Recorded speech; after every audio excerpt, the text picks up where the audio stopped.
Fresh Baked, we're back with another State of Disneyland report. We are going to show you the crowds, the queues, and what's new as we walk through this entire park, every land, every attraction. It's our State of Disneyland. And already, I can tell you, on this day, this is a Thursday afternoon, just being here for a few moments, it does not feel busy at all. One of the funnier parts of doing these State of Disneyland reports is how the narrative changes as I go throughout the day. Hi guys, all right, hey guys. You know, I'm like, oh my gosh, it feels so busy. Oh my gosh, no it doesn't. I was just at the train station doing my intro there, and there was nobody in the queue. There was nobody in the... Hey, Fresh Baked. Hey, how are you? Disneyland Railroad. Nobody in there. Nobody in the queue. And as we were just walking out down the steps there and into front of Town Square, I mean the hub. No, Town Square. We're like crazy. And just now when we were walking in front of Town Square, nobody there either. There you go. That feels a little better. Okay, the narrative has already changed. Oh, Dale. Free hugs from Dale.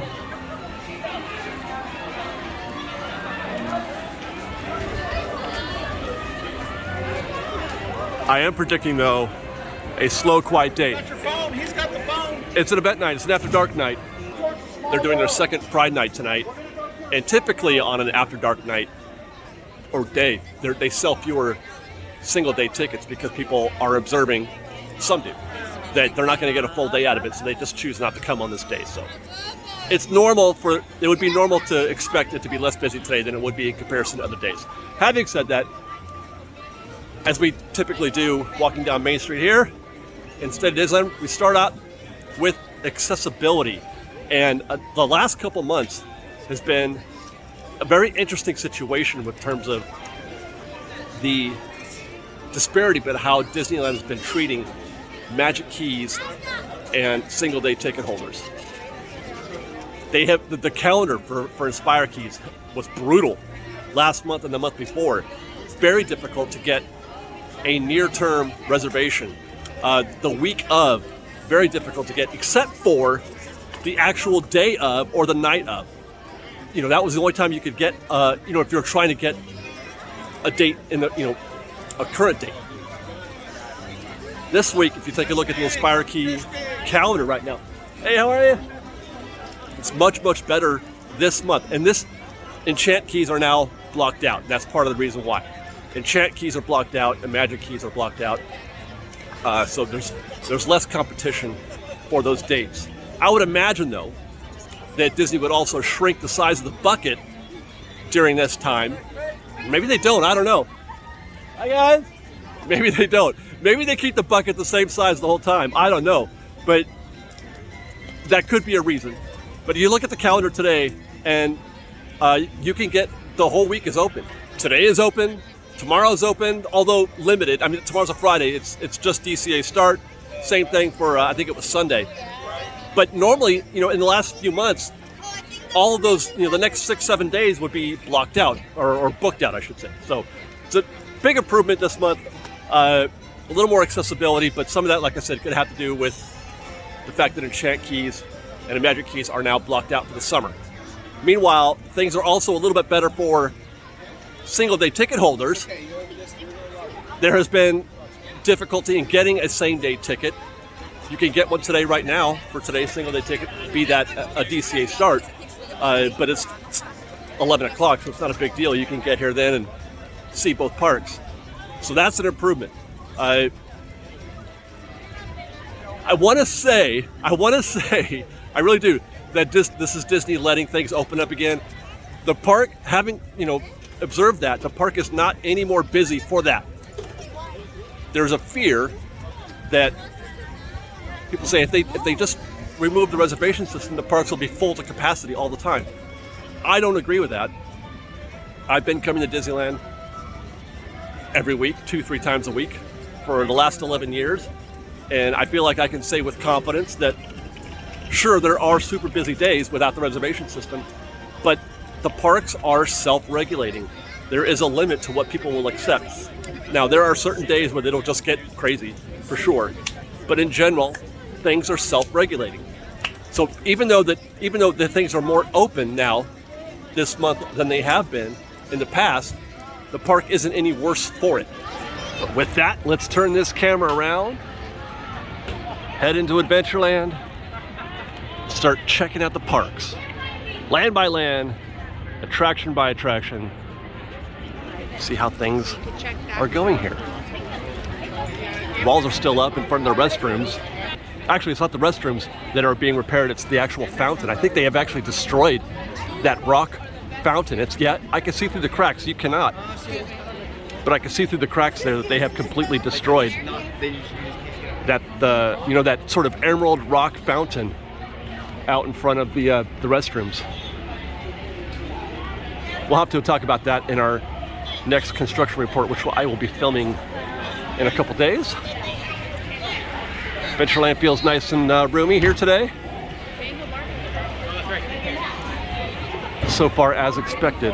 I'm not expecting big crowds today.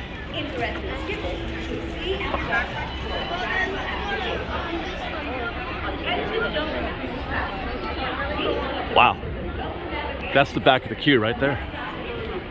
15-minute standby for the Jungle Cruise. Nobody upstairs. 40 minutes. Hey, at least it's open. 40 minutes for Indiana Jones Adventure. You know what? I feel like crawling in there and seeing how that outdoor queue looks. Which rides are boring? Let's see how accurate that 40 minutes is. But that's kind of miraculous for Indiana Jones to be that light right now.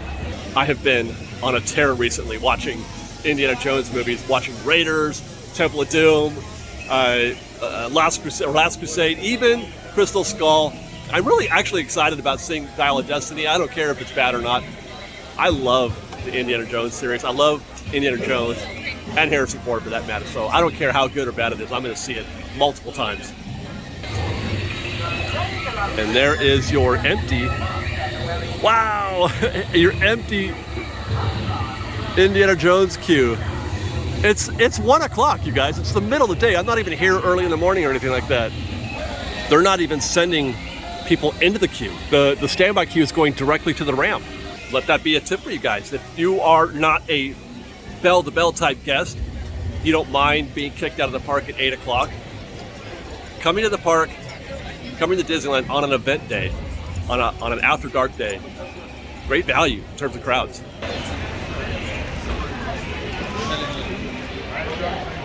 Ooh, look at that. They have installed a whole bunch of stuff. Man, the next construction update is going to be fantastic. But that's not what we're here for today.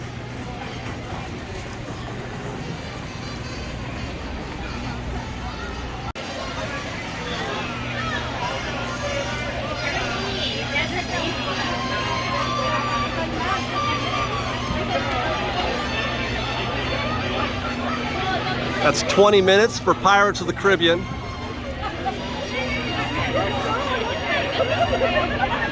That's the back of the queue right there. This is going to be fun. You guys, this is going to be a fun event. Look at it.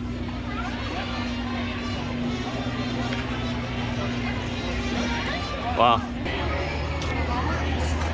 Hey, you! Oh, hi Lisa. Good to see you. I will, thank you.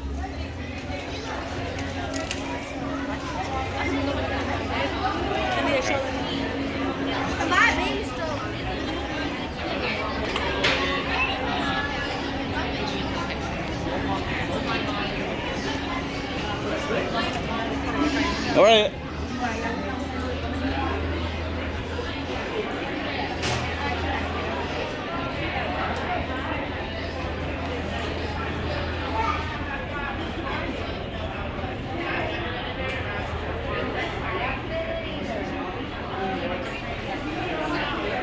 Remember how we were talking about the pinch point that exists back here? This is what I was hoping to show you when I was talking about that, how if they were going to try to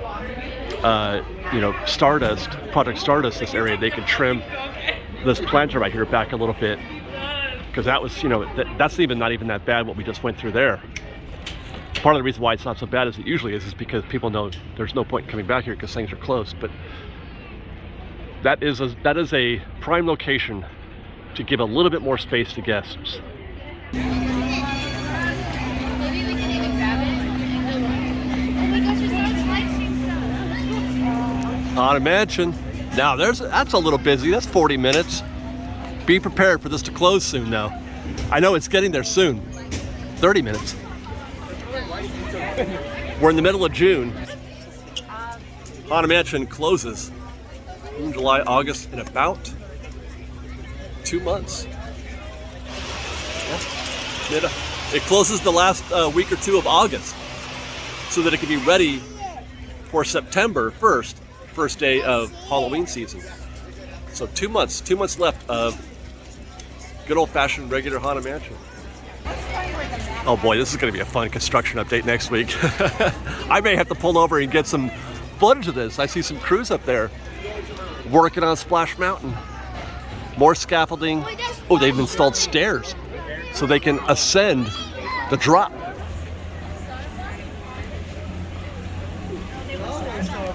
I thought I heard the sound of a train.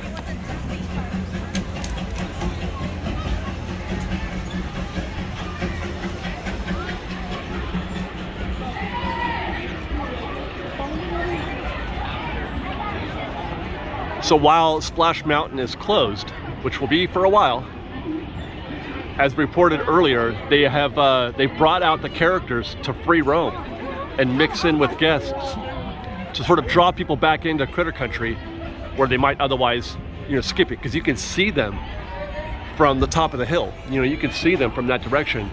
I've seen Eeyore and now Tigger here also, but even Rabbit and Pooh.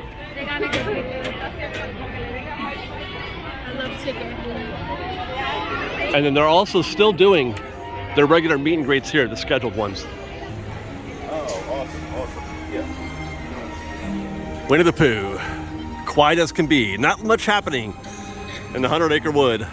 Got a long way to go, Critter Country, to find out how all this works out, man. A year and a half, probably. End of 2024. I don't know how many more times I'm going to be saying that in the coming year and a half. We're going to be covering Splash Mountain, Tiana's Bayou Adventure every week until it's done. So you're gonna I hope you don't mind. I hope you don't mind that I don't ever shut up about what's happening at Tiana's Bayou Adventure, no matter what kind of report we're doing.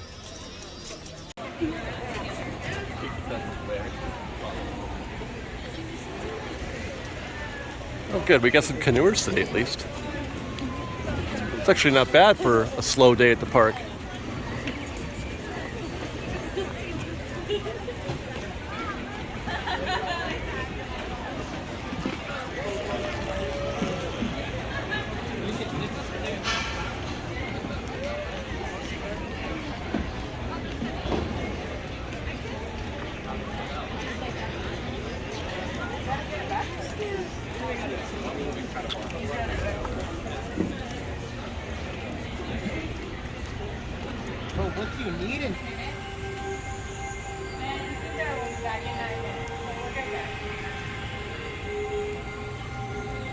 I was here on Monday, and they were using all of this extended queue. That's actually quite busy.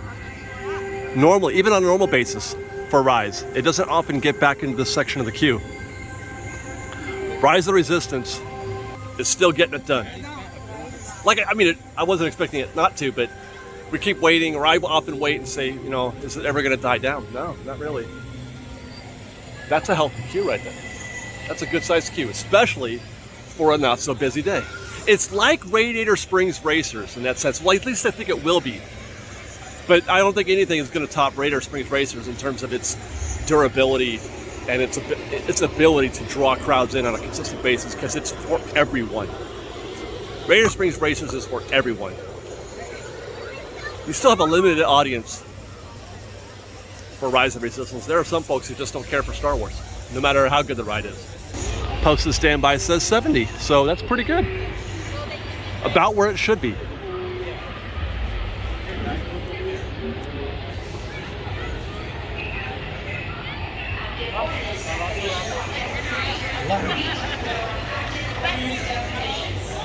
But to continue that conversation, you don't even have to be a fan of Cars, the franchise, to enjoy Radiator Springs Racers. That's a fun ride. I feel like it is a little bit necessary I don't know. Let's say you've never seen a Star Wars movie. Would you still have fun on Rise of the Resistance? I mean, it's a great ride. It's a great show. You really feel immersed and part of it. You really feel like you're in the action. It's a spectacle. It's like a Hollywood production. That's how good it is. But is it enhanced to the point of being awesome because of our relationship with the Star Wars franchise? If you have no relationship with the Star Wars franchise, are you as invested in the experience? Especially at a cost of 70, 80, 90 minutes. You might be more inclined to just say, you know what, never mind. I don't know why I'm on this tangent. Something to talk about. Slow day. This could be a quick, light show today, the State of Disneyland report. We'll check out the marketplace and then get ourselves a Tatooine sunset. We're gonna have lunch too. I'm gonna get some lunch at Docking Bay 7. Get my kefta, which is just fantastic. Love the kefta here at Docking Bay 7.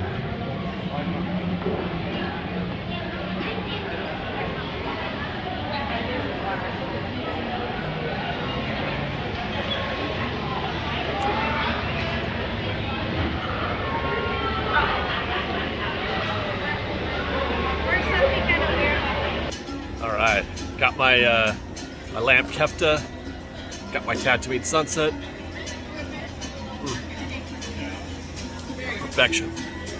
Let's take a look at the tip board, see how the crowd or see how the queues look throughout the entire park all at once. All right.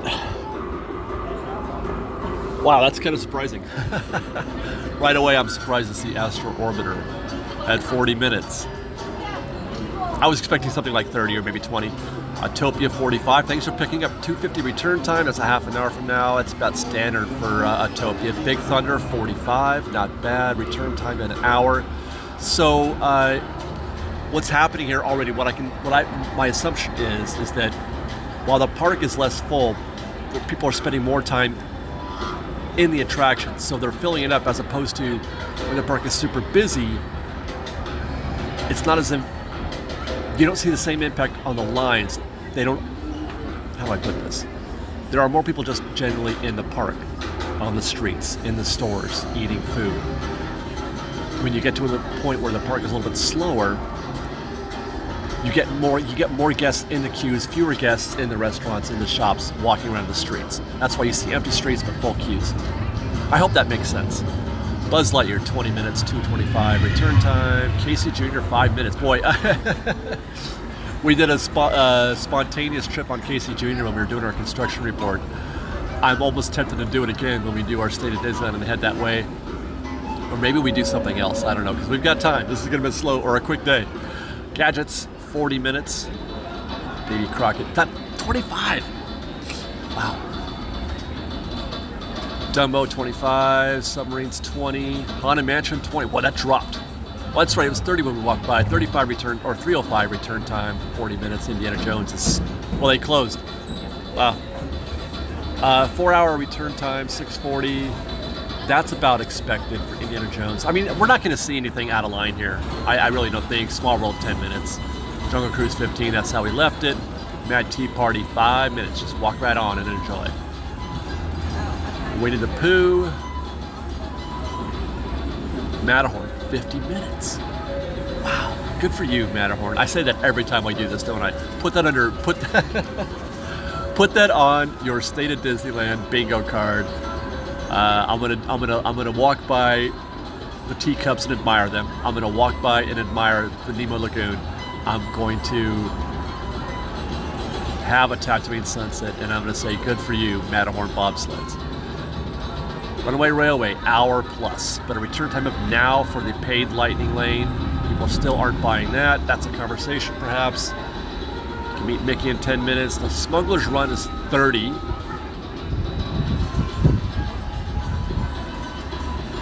Pirates 20. Roger Rabbit. Man, Toontown is just crushing it. Good for Toontown. Snow White is a walk-on. Space Mountain is an hour with a 3-hour return time. Star Tours 30. Rise is 55 and return time of now. What are they going to give up? What are they going to give up on paid Lightning Lane? Storybook Land, 10 minutes. And that is it. Or should we check? You know what? Let's check. We don't ever do this. We can check DCA real quick.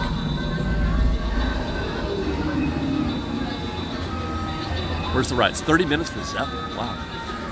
Goofy Sky School, 50. Wow. Wow. You know why? That's a slow.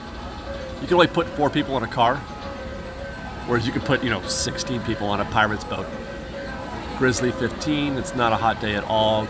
Guardians is 40. That's in a 2:35 return time for Lightning Lane.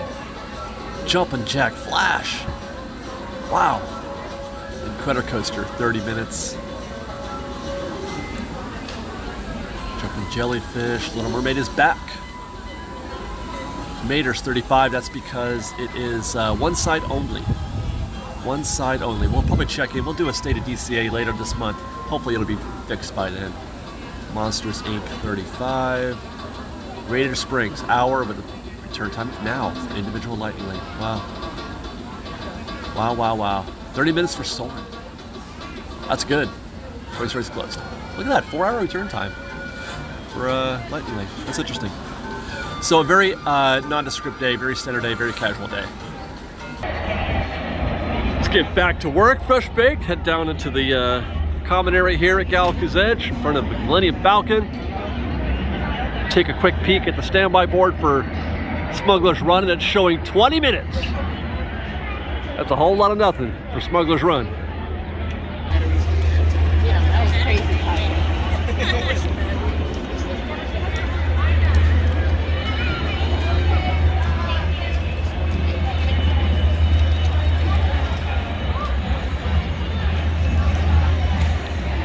Not a heavy news day when it comes to State of Disneyland report.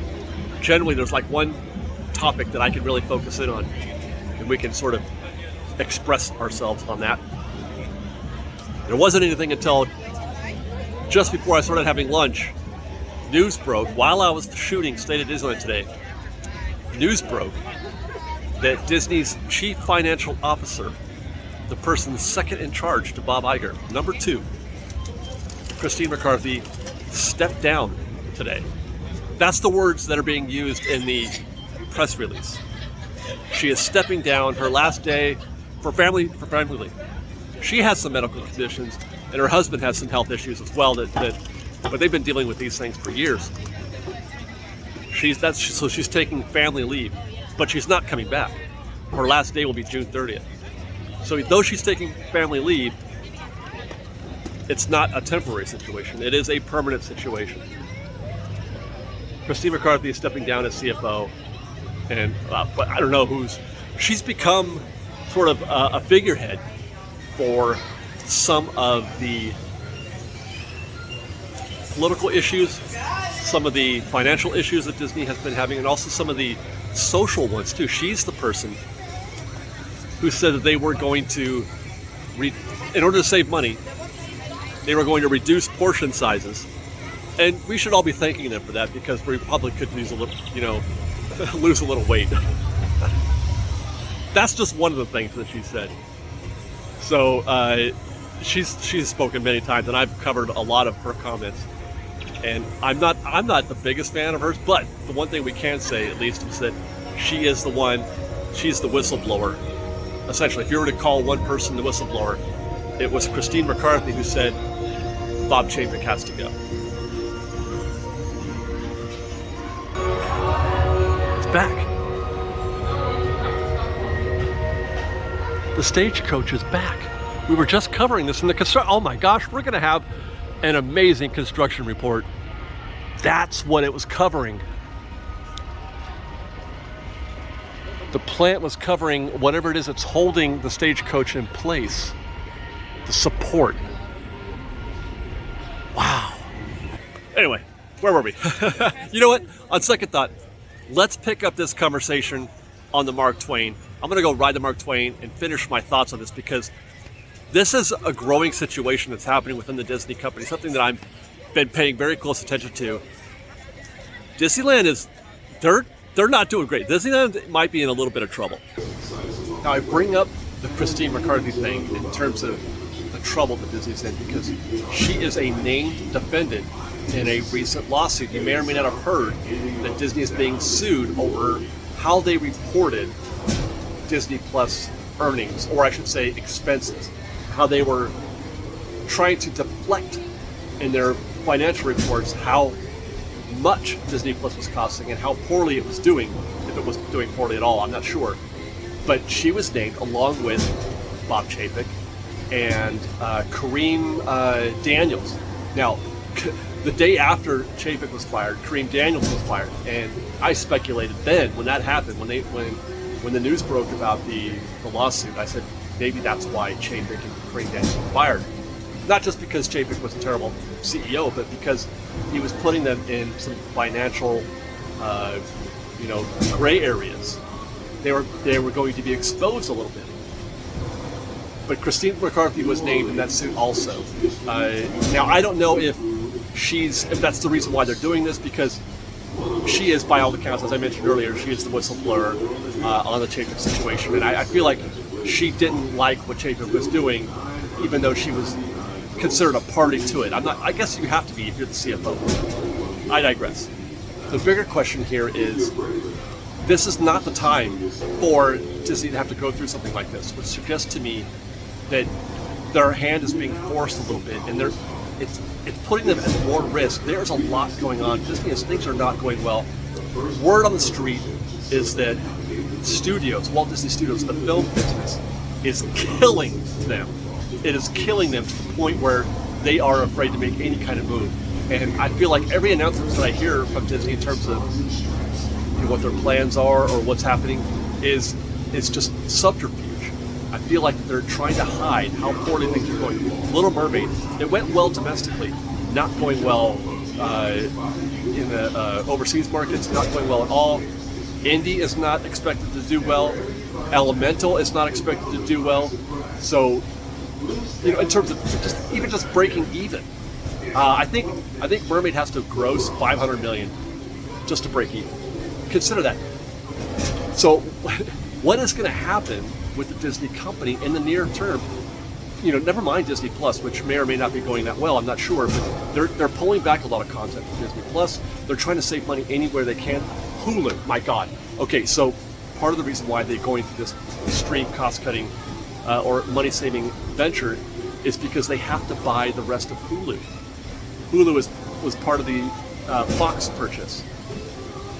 They bought only half of it, and the other half is coming due. And the question is, how much is that going to be? They could be on the hook for Hulu for another 20 million, 30 million, or something like that. Or I'm sorry, billion. I think the minimum is 27 billion. They're going to have to come up with all that money to pay for it. They have to by the new year. Meanwhile, they can't catch a break at parks. Parks are not going as well as people had hoped, especially Disney World. It feels busy, but people just aren't spending money like they were before. You have to wonder. And then there's the Apple thing. Those rumors started stirring up again. Apple, if they felt so inclined, and there's nothing that Disney could do about it, I don't think. If they felt so inclined, Apple could just buy Disney with the change in their pockets. They've got enough money on hand, just sitting in a bank somewhere, to buy Disney outright. And then people say, well, why would Apple do that? They don't want to be in the Disney business. Well, they don't have to be. They would sell it. They would sell it for parks. They would strip it and sell it for parks. You would have one owner for parks, one owner for studios, one owner for Disney Plus, that kind of thing. This is a really interesting time for the Disney company. I'm doing everything I can personally to help support them in terms of, showing up at the parks. I'm going to all the movies. I feel like an idiot even saying that. Like what am I going to do? One man. But I love the Disney company. I love these parks, and I love the people that create all this happiness and joy for everybody to continue to be able to do that and not have to worry about these financial pressures. So, I just do what little bit I can. They say think globally and act locally. That's kind of what I'm doing. I'm just trying to do my little part. But this is going to be a fascinating year or so coming up for Disney. Meanwhile, we've got this beautiful Rivers of America happening. That discussion took us halfway around the island.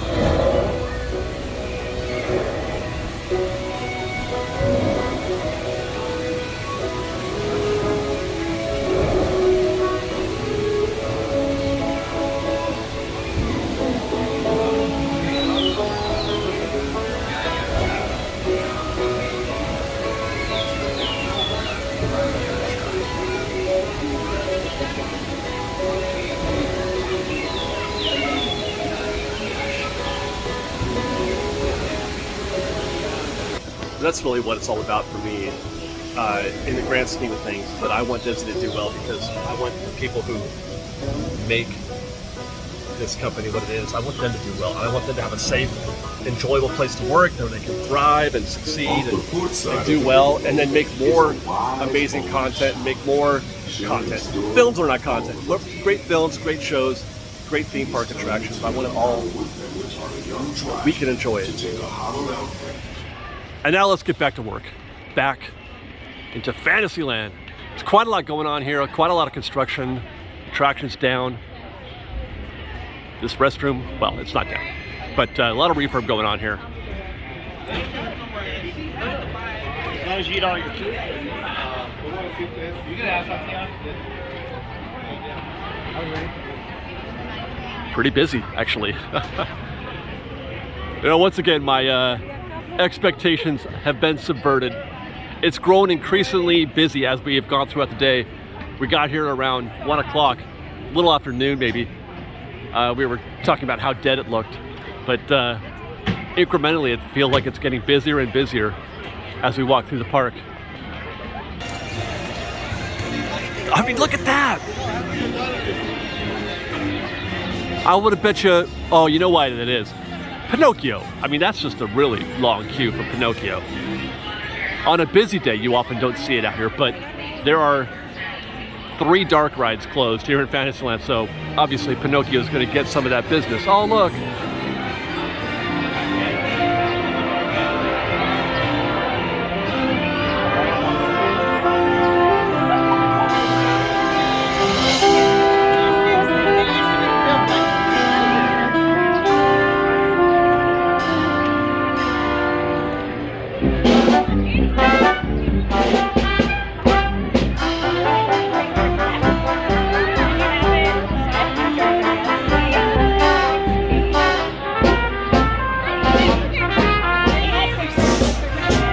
For me, that's Disney right there, right? That's Disneyland. That's why I come to the park, is to experience stuff like that. To be walking through Disneyland and just catch a whiff of some sort of, you know, street show or something like that. And you don't even have to sit and watch. You don't have to stay and watch. Just be there and let it kind of mix in with your aesthetic and with your air. Makes me not want to leave Fantasyland right now. Look at him go. But alas, we have work to do. Snow White? That's about 20 minutes. It is so weird, though, seeing Peter Pan like this. But they went all the way to putting a giant scrim out in front of the attraction. I want to say Toads is... When we first started reporting on the closures here at Fantasyland, I want to say that Toads was supposed to come back on the 15th, but that's today. I wonder if they're leaving it closed while they're doing the Peter Pan thing. You know what, I'm gonna check the refurb schedule. Calendar says it's coming back tomorrow, the 16th. So 15th was the last day it'll be closed. 16th will be the first day it's open. I don't know, it's gonna look weird having half of that scrim, half of that wall there. Meanwhile, Jumbo, 25 minutes.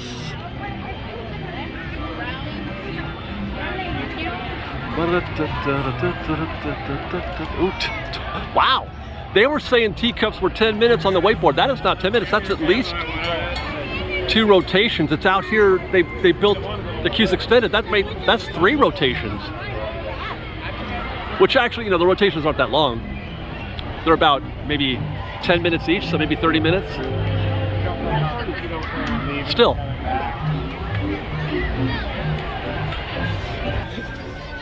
That's Disneyland right there. That's what I equate with Disneyland, man, is those teacups.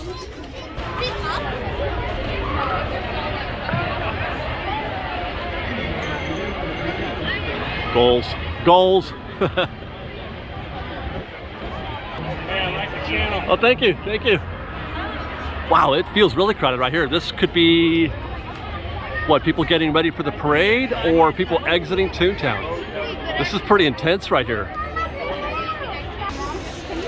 It's people coming off the train, the Fantasyland Theater, and a little bit of Toontown. My goodness.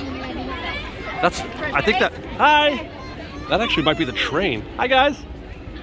That's a lot of people coming off the train. I didn't feel like people exited Toontown, or took the Toontown exit ever, but I guess I was wrong.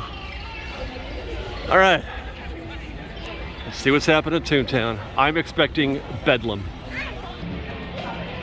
They turned the sound off? There's usually sound effects playing when you cross under that bridge right there. I didn't hear anything that time.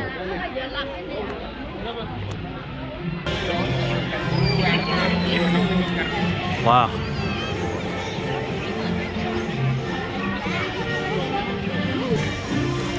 Toontown might be the most happening land in the entire park right now.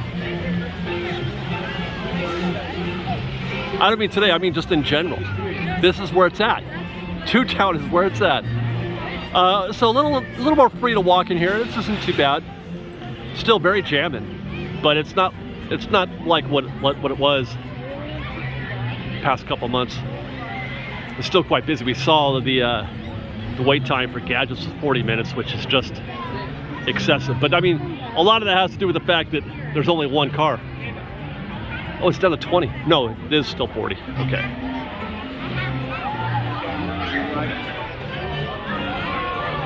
Yeah, that says 45 minutes. Actually, the cast member just came up and dialed it down to 30. So I was going to say, that doesn't look like 45 to me. It's 45 if you can see the back of the queue over here. Like where these lamps are, those lights, that's 45 right there. And about the beach sign up there where the cars just passed by, that's 30. No signs of slowing down. Well, significantly. I think when we checked what was it, say 65 minutes when we went by earlier, or when we looked at the tip board. If it's not outside, it's 45. Oh, it says 20. My goodness. 20 minutes. That's very tempting. Tesla cannot. I'm on a time crunch. I gotta be out of here by a specific time. If I had just a little bit more time to kill, I probably would have gone for it. I love Mickey and Minnie's Runaway Railway. Somebody put that on the list of things that people pretend to like at Disneyland. Runaway Railway. That's crazy, man. That is one of the best rides that Disney has ever made. I'm so happy with it. And it's the kind of ride that Walt would have built. If he had had all that ability, all that technology available to him, he would have built Runaway Railway. No doubt about it. And that's everything for me. Love Runaway Railway. It is the perfect blend of technology and just plain, making a good ride. Story, the song, the characters. It's got Mickey. There's no other rides that could say they got Mickey in them, which I appreciate. Standby sign says 5 minutes. You can't see it, but I can. But that's also not accurate. I mean, I wish it were. It's more like 10. They were way off. No, but the switchbacks are about 3 or 4 minutes each, typically. I've done the math, you guys. I've done the research. I've done the homework. Each switchback is like 3 or 4 minutes. So if you see, one switchback or two, in this case, I'm seeing 3. So that's about 12 minutes right there. So that might be closer to a 15-minute wait. By the way, that shows to go you that Disney. So, the wait times are often wrong, but it's not a question of Disney fudging them on purpose in order to make you think that the wait is longer than it really is in order to encourage you to get Genie Plus. That was a common belief when Genie Plus first came in. They're like, okay, they're going to start inflating wait times. Wait times have been wrong forever. They're always wrong, but not always to the higher. A lot of times they're wrong to the low end too. That's not a 5-minute wait. They're wrong because it's difficult for the park to keep up with what's happening organically in the park. And I mean, when I say the park, I mean the people who are the technicians, the cast who take care of the wait times. It's all done manually. It's done by humans. So they have to, hand out those little red cards and, and say, hey, take this in, and they measure the wait times in that way, and then they make a decision, and they have to alert somebody who is in charge of the boards to go change the thing. It's a constantly evolving situation, and it's difficult for them to stay on top of it as tightly as it can be. It's all very, analog and manual. So, yeah, they can be wrong. They're wrong a lot, but not because they want to be. For example, that wait time right now says 40 minutes for Matterhorn. Down 20. When we were looking at the tip board before, it said 60. The wait time has gone down to 40. Why? I don't know. But this queue is very healthy. It's a healthy size queue for standby. But this number is going to be very, very wrong pretty much immediately. And that's because of this right here. The lightning lane queue, just a second ago when I started shooting this, was sticking out here. And that is about as full as you're ever going to see the lightning lane queue here at the Matterhorn.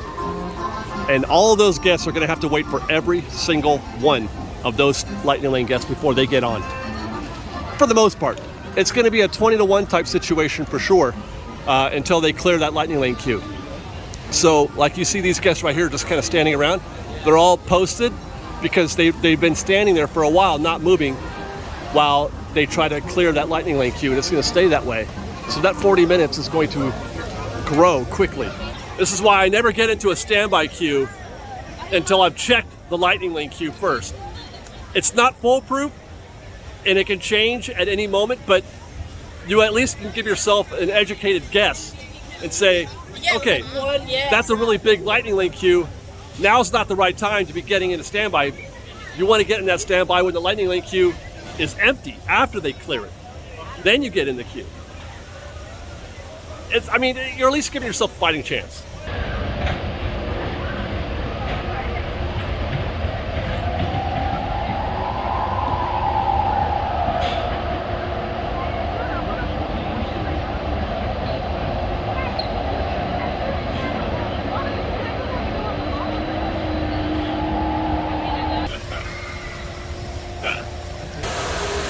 Now, if we're just a little bit patient, which we have been,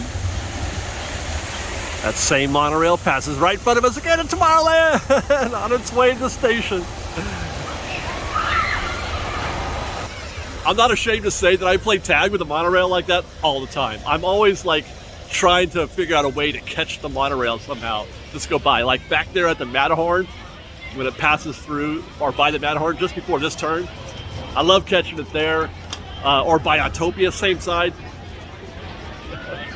I am not at all bashful about my love for just seeing the monorail fly by. Nemo looks to be doing a little work. It says 20 minutes on the board. That's a bargain for Nemo. Looks to be about the same for Autopia, 20 minutes. Although I would disagree with that. Anytime you see the queue get up into that terraced area up there, that's generally not a good sign unless they're not sending the queue back into the roundabout, which I don't think they are. So maybe that is 20 minutes. But I don't like seeing the queue up there in that terraced area.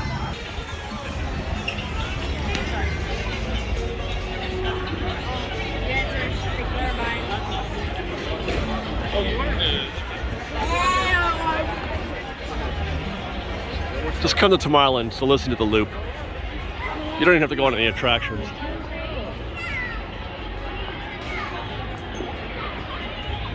They're doing a Tomorrowland version of Strange Things. I think that's not the name of the song from Toy Story. 45 minutes for Space Mountain. You guys, Sophia is losing her mind presently over Toy Story. She is just absolutely. I love your channel. Oh my God! Thank you. Your channel's the best. Thank you, man. Have a good one. She has lost her mind. She is completely. She just watches Toy Story on a loop. She'll ask for. She loves Toy Story 2 because she loves Jessie. But she's gotten to the point now where she can. She says, "I want to watch Toy Story 2." She's growing up so fast, you guys. She's reading. You guys, she can read. I took her to McDonald's. Got her some French fries and chicken nuggets, her favorite. I'm just sitting there waiting for my food because I had to do the whole pullover thing. And I hear from the back of the car, "Pick up here." And I didn't know what she was doing. I didn't know what she was talking about. I'm like, why did she just say that? And then I turned and I looked at the sign and I'm like, oh my God, she just read that sign. And then earlier in that night, we were driving by the Home Depot and she saw the words home up on the the marquee, the front of the store, and she said H-O-M-E, home. She's 3.5 years old. Now, these are kind of, I mean, I know they're sight words, but I don't, are any of those sight words? I suppose here is a sight word. Up, maybe? But then we started giving her other things to read. She read the sign, when you leave the park, at the gates, exit only. She read the words exit only. I'm not exaggerating. This is really happening. She's turned into some kind of reader. At the age of 3.5, my head is exploding. Sorry, I forgot we had work. 20 minutes. I was too busy running on about my daughter and how impressed I am with her. 20-minute standby for Buzz Lightyear, which, yeah, the lightning lane is not, that's it. That's the back lightning lane there, so that could be about right. Yeah, I took her on this ride recently and she didn't seem impressed or excited about it, but in the last couple of months, she's really, not in the last month, she's really gotten focused on her love of Toy Story.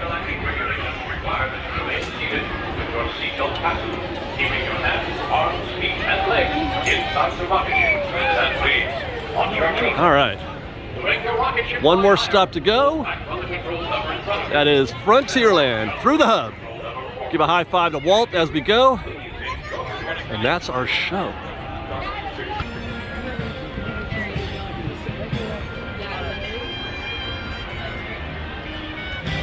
There it is. Walt and Mickey.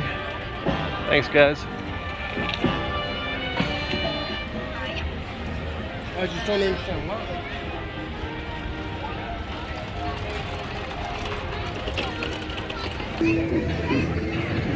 There's the back of the Big Thunder queue right there.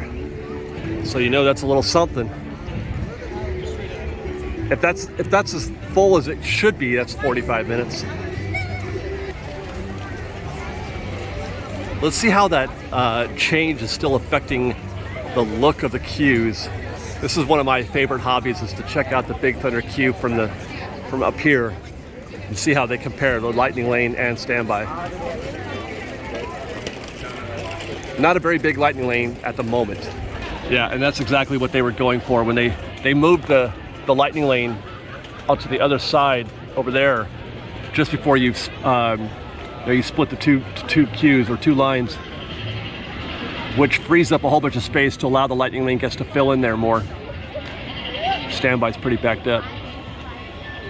That's a solid 45 for sure. That's our show today, guys. I hope you enjoyed. Stay tuned. We're going to have a State of DCA report coming up in a couple of weeks, and then more to come after that. Hope you guys enjoyed. Be safe out there. Be kind to one another. Fresh baked.